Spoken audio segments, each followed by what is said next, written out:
ಇನ್ನು ಇವತ್ತು ರಾಷ್ಟ್ರ ರಾಜಕಾರಣದಲ್ಲಿ ಕೆಲವು ಪದಗ್ರಹಣ ಕಾರ್ಯಕ್ರಮಗಳು ನಡೆದವು. ಅದರಲ್ಲೂ ಪ್ರಿಯಾಂಕಾ ಗಾಂಧಿ ಅವರ ಪ್ರಮಾಣ ವಚನ ವಿಶೇಷವಾಗಿತ್ತು. ಮತ್ತೊಂದು ಕಡೆ ಮಹಾರಾಷ್ಟ್ರ ಸಿಎಂ ಕುರ್ಚಿಯ ಸುತ್ತಲಿನ ಕುತೂಹಲ ಏನಿತ್ತು ಅದು ಯಥಾ ಪ್ರಕಾರವಾಗಿ ಮುಂದುವರಿತಾ ಇದೆ. ಬನ್ನಿ ಇದಕ್ಕೆ ಸಂಬಂಧಪಟ್ಟಾಗಿರೋ ರಿಪೋರ್ಟ್ ನೋಡ್ಕೊಳ್ಳೋಣ.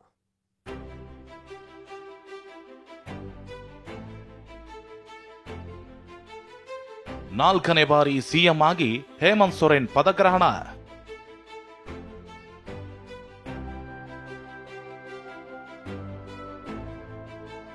इंडिया नायकर उपस्थितिಯಲ್ಲಿ प्रमाण वचन. हेमंत सोरेन, मैं विधि द्वारा स्थापित भारत के संविधान के प्रति सच्ची श्रद्धा और निष्ठा रखूंगा. मैं भारत की प्रभुता एवं अखंडता अक्षुण्ण रखूंगा. ಜಾರ್ಖಂಡ್ನಲ್ಲಿ ಅಭೂತ ವಿಜಯ ಗಳಿಸಿರೋ ಇಂಡಿಯಾ ಮೈತ್ರಿಕೂಟ ಸರ್ಕಾರ ರಚಿಸಿದೆ.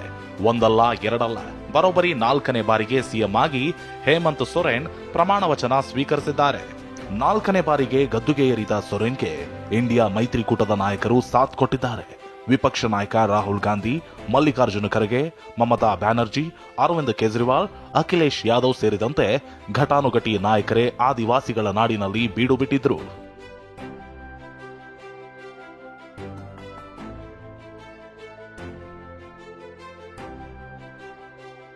ಕೇರಳದ ಸೀರೆ, ಕೈಯಲ್ಲಿ ಸಂವಿಧಾನ, ಪ್ರಿಯಾಂಕಾ ಪ್ರಮಾಣ ವಚನ.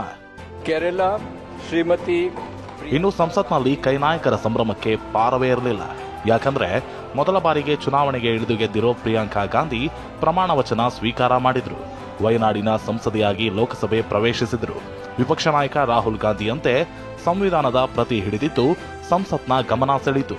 ಈ ಮಧ್ಯೆ ಕೇರಳದ ಸಾಂಪ್ರದಾಯಿಕ ಸೀರೆ ಧರಿಸಿದ್ದ ಪ್ರಿಯಾಂಕಾ ವಯನಾಡು ಕ್ಷೇತ್ರವನ್ನ ಸಾಂಕೇತಿಕವಾಗಿ ಪ್ರತಿನಿಧಿಸಿದ್ರು. मैं प्रियंका गांधी वाड्रा जो लोकसभा की सदस्य निर्वाचित हुई हूँ, सत्यनिष्ठा से प्रतिज्ञा करती हूँ कि मैं विधि द्वारा स्थापित भारत के संविधान के प्रति सच्ची श्रद्धा और निष्ठा रखूंगी.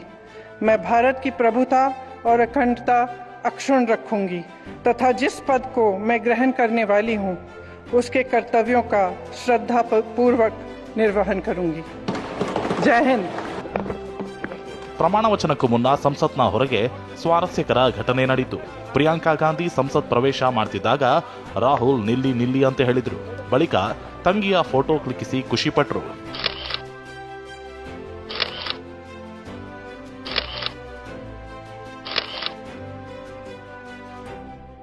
ಇನ್ನು ಮಹಾರಾಷ್ಟ್ರದಲ್ಲಿ ಸಿಎಂ ಕುರ್ಚಿಯ ಕುತೂಹಲ ಮುಂದುವರೆದಿದೆ. ಮಹಾಯುತಿ ನಾಯಕರು ದೆಹಲಿ ಹೈಕಮಾಂಡ್ ಅಂಗಳದಲ್ಲಿ ಬೀಡು ಬಿಟ್ಟಿದ್ದಾರೆ. ಮೂಲಗಳ ಪ್ರಕಾರ ದೇವೇಂದ್ರ ಫಡ್ನಾವಿಸ್ಗೆ ಸಿಎಂ ಸ್ಥಾನ ಖಚಿತ. ಹೀಗಾಗಿ ಏಕನಾಥ್ ಶಿಂದೆ ಮತ್ತು ಅಜಿತ್ ಪವಾರ್ ಪ್ರಮುಖ ಖಾತೆಗಳ ಮೇಲೆ ಕಣ್ಣಿಟ್ಟಿದ್ದಾರೆ ಎನ್ನಲಾಗ್ತಿದೆ. Bureau report, TV 9.